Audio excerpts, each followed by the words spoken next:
Hello, friends. I've missed you. I've got a lot of thoughts and I've been very busy. I haven't got to put the camera on them, but it is time. I've had a lot of requests to share some of those thoughts. So here we go. I'll just jump right in. A little informal today. It feels nice. So one of the things I want to talk about today is boundaries. I've done some discussions on boundaries before. And no is a complete sentence, and I still stand by that. And coming into cuffing season, and well, we're well into cuffing season, but in the holiday season, I think it's a good time to revisit that and also do a little discussion about what this next season is going to look like. So if you thought 2023 was a bumpy ride, buckle in, not to discourage you, but to encourage you. 2024 is going to be like nothing we have ever seen. So it's important that we are anchored in knowing who we are and whose we are. And I'm not talking a person. I think most people, a lot of people are really seeking. I think things have gotten pretty dark. They're going to get darker. It's going to be like some spring cleaning. It's going to get worse before it gets better. And having an anchor in knowing, or at least seeking for sure what your purpose is going to be the key to getting through this next season. But hang tight, because on the other side of it, which will be very soon, this time next year is going to look very, very different. It is, in fact, the 8th of December, 2023. So it'll be fun to kind of look back at this video next year in 2024 and reflect on all the things that God has brought us through. So with that being said, I've had a lot of experiences lately. I'm going to talk about some of them, and boundaries, right? So I want to focus on that. Where do I even start? So people who are not used to boundaries will get very offended when you start to apply boundaries to them. But on the flip side, people who are learning boundaries, and I've had some discussions about communication, and like, for instance, for men, let men communicate imperfectly. Let them practice. It's not going to come out necessarily perfect, especially for us women. You know, we're like, oh, I want him to say the right things. Well, men don't speak the way that we do. Men don't have outlets to speak the way that we do quite often. If you want them to get there, allow them to practice, and also give them an immense amount of grace that they might be trying to say exactly what you're saying. They're just not putting it in the exact way that you want to hear it. And that could be a you thing. And that's another thing that people get very offended about, is when you put responsibility on them for how they receive things. And a more blunt way of putting it is, well, that's a you problem. Like, I love you, but that's something that you have to be responsible for. I can't be responsible for how you receive everything. We can't walk through the world expecting the entire world to adjust to our triggers. I hate that word, but I think it's a word that people will understand. And so it's important that we move through the world understanding that people have varying degrees of experiences. Additionally, it's like kindergarten rules. I feel like kindergarten rules all over again. You take one look at someone and you think that immediately you know what they come from or what they've been through, or assuming, and I've had a lot of that happen to me. People will take one look at me and they make an assumption, wild assumptions, so many assumptions, and it can be exhausting for me to try to turn myself into Gumby to anticipate what they're thinking about me based on things that I don't even say or don't even do, because they're running things through their own filter, and they have every right to do that. But I have every right to set a boundary with that as well and say, you know, maybe that's not fair, or maybe that's not appropriate. So, but also they have a right to do that with me. And there needs to be reciprocity. I think we've lost the art of that. We've lost the art of being able to have conversations where and I've said this multiple times on my channel, it's a huge theme, but we've lost the ability to agree to disagree, to talk through, to legitimately have a real conversation about what do I think, what do I believe, why do I believe it, why do I think it, and walk away, maybe even still holding very tightly, if not more tightly, to the things that you believe or I believe. That is okay. But when we start beating each other up and throwing elbows over the fact that, well, you don't disagree with me, so therefore, or you would disagree with me, so therefore, you don't love me, you don't care about me, you are insensitive, you are da-da-da-da-da-da, and it goes down the list. And I will give you an example. I'll give you a few examples of some situations that have happened. I would say we'll just go the last 6 months. So it's been quite a lot. I had a particular friend who was not good at boundaries. And I can empathize so much because I went through, and I, in some ways, was taught, particularly with family, that boundaries, you're not allowed to have boundaries because, well, we're family. So I can go where I want, when I want, and how I want, and pry into your life in ways that, frankly, are inappropriate as an adult. But thinking that, well, because we're family, then maybe that boundary should exist for someone else, but for me, I can go wherever I want to go. And that's not necessarily true. Sometimes, and going into the holidays and things with the family, that might be important to know. And the way that we set boundaries can be very respectful. And we can have an open discussion about why that's a boundary without necessarily slapping the other person in the face of, because you are da-da-da-da. It's, this is a boundary for me because of things that I'm working on, and I'm trying to work on myself, and I'm trying to practice these things for me. And generally speaking, I'm trying to work on healthy relating and fine-tuning my patterns, and lots of different ways we can say it instead of because you're nosy and you're opinionated and you come in like a bull in a china shop. To that end, that leads kind of to another one. So this friend, or I'll go back to the friend who didn't have boundaries and how I empathize. I apologize. I haven't been on here in a while. A little out of practice. Bear with my wandering thoughts, but I promise I have a number of points, and I think this will be good timing and hopefully useful to you. So this friend didn't have boundaries, didn't know how to practice boundaries, and it actually specifically said a few things to me. One, Amy, I've watched how you practice boundaries, and I admire that, and I want to learn that, and I want to do that better. And I'm done polling the audience in my life, and I'm grown, and I want to make some decisions for myself and not feel like I have to ask everybody for their opinion on everything that I'm doing. That's great. That is a good boundary as well. And then there was, really earning a lot of trust in that relationship. We'd done some real life together. And there was a situation that came up where I felt like my trust was violated. And it was in a situation where I wanted to be really thoughtful and sensitive to the fact that she's very much on her own journey, and I'm empathizing with that. And how do I navigate this in a way where it doesn't necessarily, like, being gracious towards her process and what she's learning and not just inserting myself into it.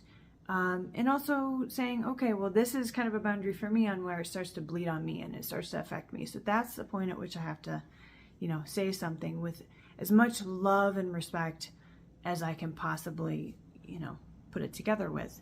And it turned out to be kind of a spontaneous conversation that just had to happen in that moment.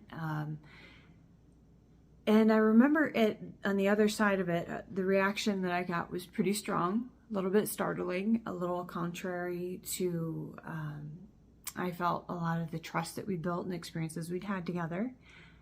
But I was really glad that I was able to articulate. And again, how it's received is, I can only know what my intent is. Now, how we try to present something is important. We should try to present with love and with grace and with calm and all of that sort of thing.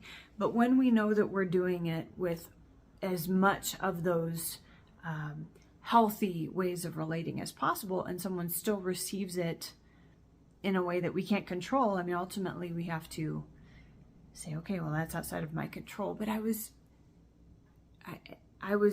took notes on myself on this one. Was my response to her was, how you responded to that was really hurtful to me.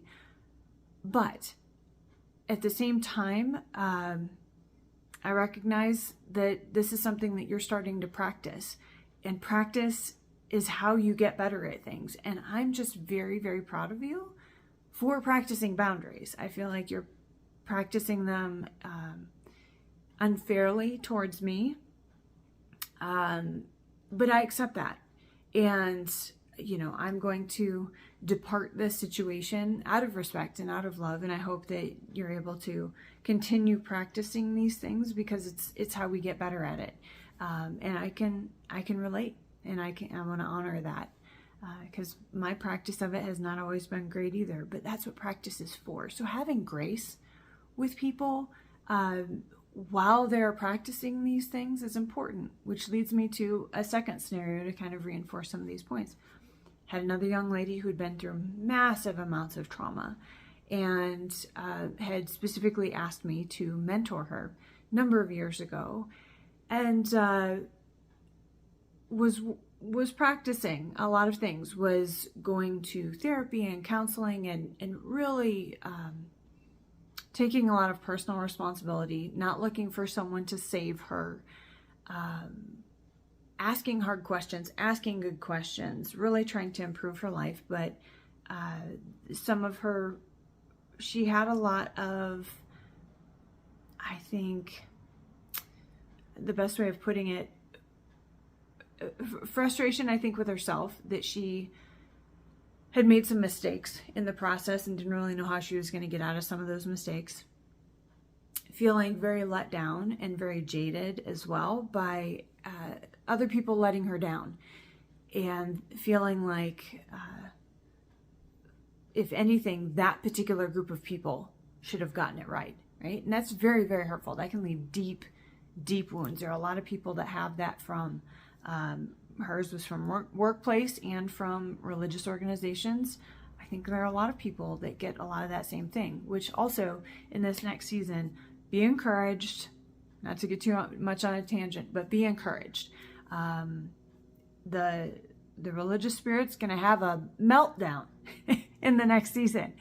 But I tell you what, we are about to see so many incredible, miraculous things happen, where the Lord just comes in, swoops in, and reveals himself in very, very real ways that have nothing to do with religion and the nonsense and the garbage and the lies and the things that have hurt people. So I'm excited about that part of it. And I also think that that's going to be a part of her next season as well.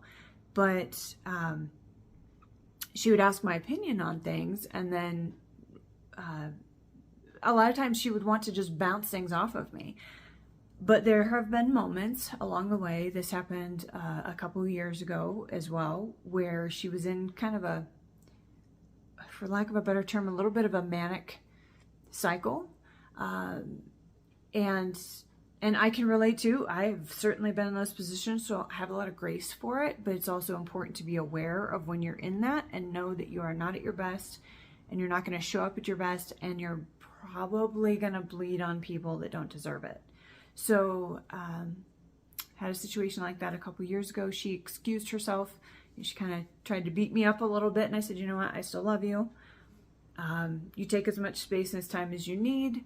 I'm sorry that you feel that way, but I've loved you well, and I've loved you consistently, and never forced my opinion on you. You asked my opinion, I gave it. You didn't like my answer.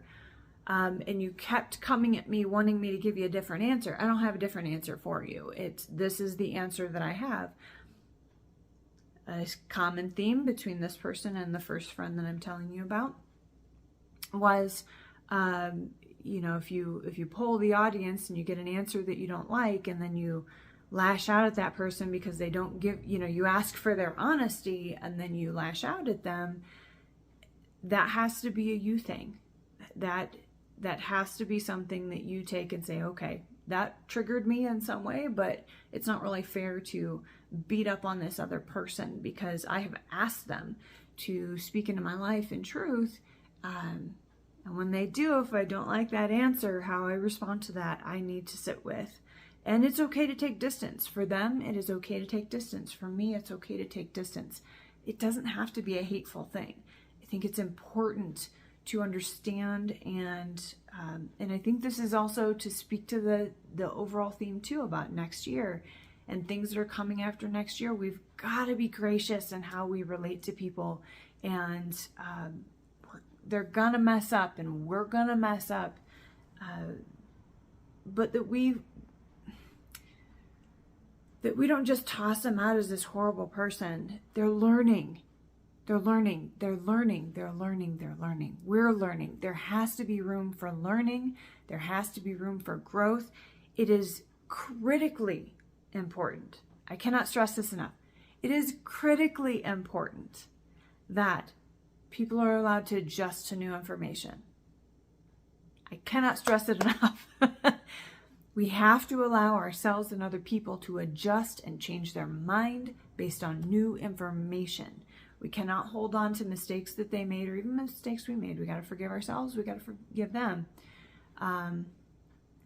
Again, with good boundaries. I'm not talking about horrible, horrendous situations. See my other videos on forgiveness, all of that. But we've got to learn to, our cutoff game has got to stop being so extreme that there's no room for people to learn. Knowing the difference and having discernment and not just creating these blanket statements. So those are some of the things. Another point though that I wanted to talk about with this young lady that had asked me to be a mentor was it's important that we understand that people are running things, kind of in some ways going back to one of the first statements that I had made about how people will make assumptions and the filters that they see life through. We have to understand those filters are there, but it's important that they understand that those filters are there too. We all have biases. We all have a belief system of some sort. Even if we believe in nothing, that is still a choice. We all have experiences. We all have wounds. We all have these lenses that shade our view and shade our opinions. That's okay, but it's important that as we process information and how we respond to the world around us, that we know that those are at play. Likewise, it is important that when other people come at us, sometimes really unfairly, that we understand that they have filters that are in place, that are at play, that are in the driver's seat of how they're responding. That doesn't mean that we have to say, okay, it's fine to treat me that way, but still be gracious in recognizing what is happening. I think that's so helpful to understand, even if it's not fair, to really be able to pull back from it and be kind of objective and say, oh, okay, all right, this is what's happening. And so when I wouldn't give the answer that she wanted, or even just judgments that she was placing on things that we were having, just a normal conversation, it felt like a normal conversation, and there are these tallies that are happening in her brain on, well, I don't agree with that. Well, I don't like how she said that. Well, that doesn't fit for my life. Well, that doesn't fit into my experience. Well, that doesn't da-da-da-da-da. And she said something in particular about some of my videos. She thinks, I think that I come at women hard. Well, I am a woman, and so I can speak from a place of a lot of things that I have learned from my own mistakes or mistakes that I've seen in my family or my friends. And it's because I want iron to sharpen iron. I can speak from, that is my experience. I speak from places of my experience. I try not to speak from places that are not my experience. I try not to speak to, working mothers with small children. I have 6 godchildren. I don't have my own children. That's not necessarily my target audience. Now, there might be overall relationship things or just general principles that might very much apply because they generally apply to all people. But there are some statements that I'm going to make that don't apply. That's not the target audience. And what we choose to tune into is entirely our choice. I welcome everyone. But if the things that I have to say, just like, that doesn't really fit for my life, that's okay. I love you. I'm not here to speak into your life. I'm just sharing my story, and there might be nuggets along the way that are helpful to you. So take the things that make sense and ignore the things that don't. That's completely fine. But what's not okay is to come at someone and say, well, you're not speaking to my situation. Well, I mean, because that's not my area of expertise. But also because I'm not speaking to your situation, or because someone isn't speaking to a situation that applies to you, they're speaking from their experience that differs, it doesn't make them a bad person. They're just speaking about things that make sense to them. You shouldn't want that many people to speak into your situation, but also it behooves you to find folks that have experience and expertise in things that do speak to you, so you don't isolate. And you have people to relate to.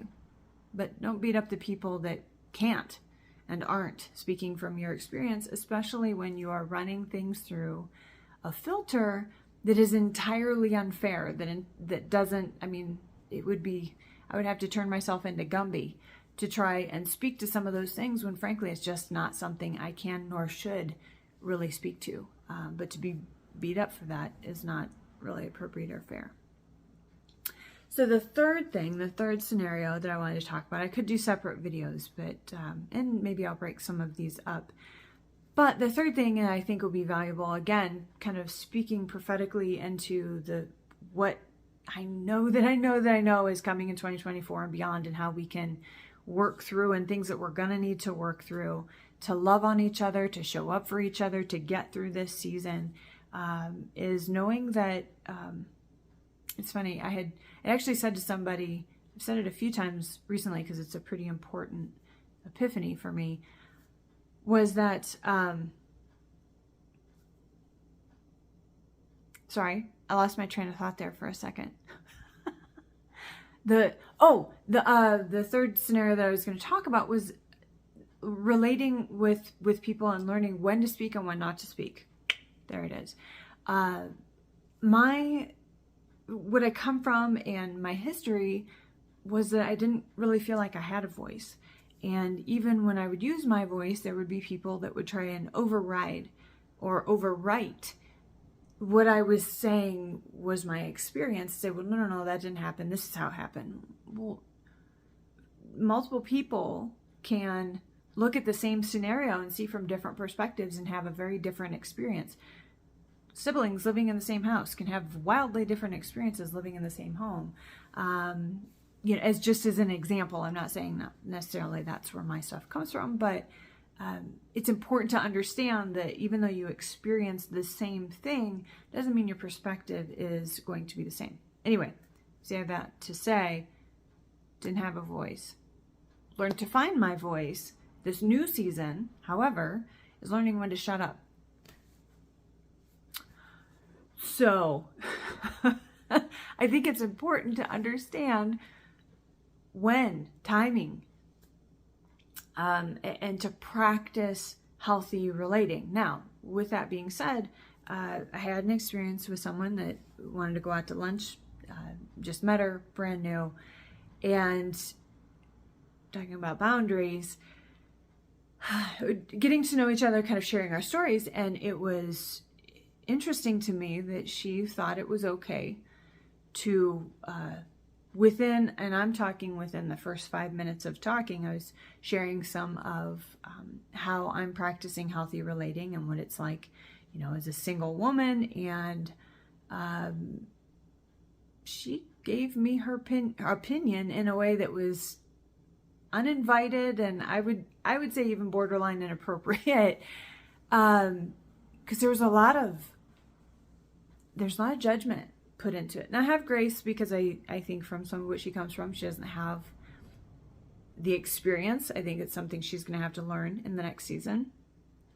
I know certainly when I was finding my voice, or just learning to get out there and relate to people differently, there were moments certainly that I would say things where I'm like, gosh, not only did they not ask my opinion, I mean, I just gave it to them, but being sensitive, or don't like the word sensitive, being thoughtful about when we relate to people, to listen more and allow them to invite us in to speak into their lives. And I actually had to say to her,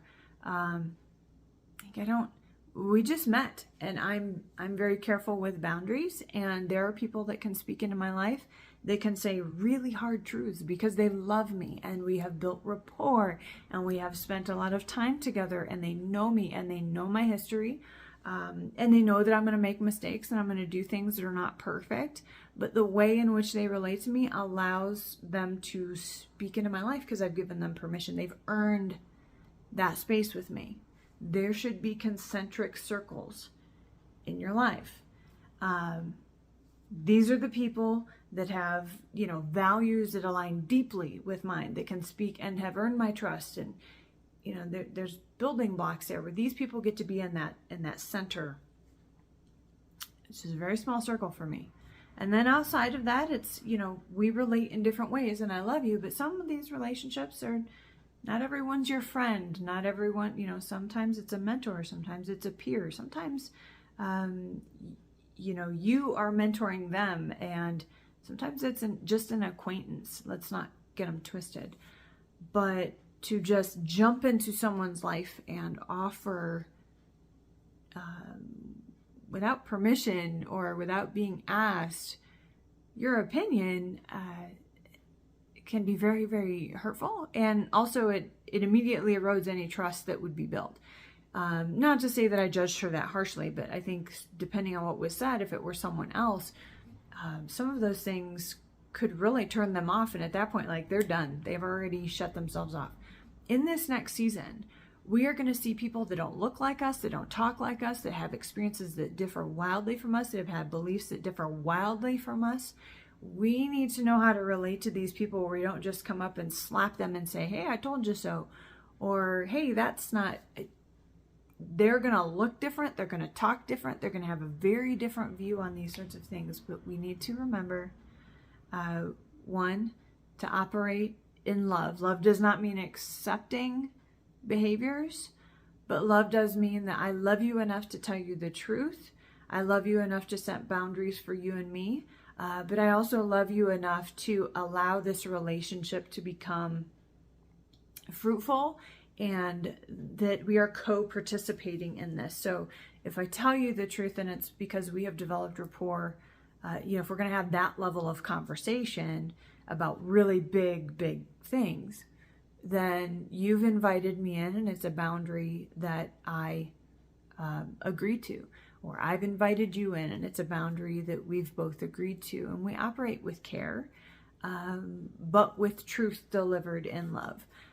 Being honest with ourselves, and also sometimes just knowing when to shut up. So that's it. That's the episode. I hope it was enjoyable for you. I hope there are some nuggets in there that it's ultimately encouraging for you. Again, going into the holidays and being in the thick of cuffing season, I mean, this is relationship central. It's relationship heavy. Which can be very good, but it can also test every possible boundary that we have. So have a very Merry Christmas. I hope to talk to you before the new year, but if not, I'm going to continue to film. I did have an idea. Let me know what you think about this in the comments. Someone had suggested to me, so my last name obviously is Hines, and in high school, because I was just... I don't know. One of my teachers, my government teacher, called me Hines 57 because I'm a little saucy, I guess. If the shoe fits, friggin' wear it, Cinderella. So had somebody ask me, actually not even knowing that had been a nickname, called me Hines 57 and said, well, you should do 57, videos, just little snippets of videos of advice, different things from relationships to religion to, just funny things.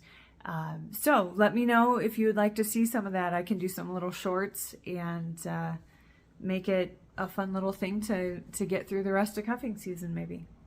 All right, take care, guys. Thank you so much for tuning in. Bye-bye.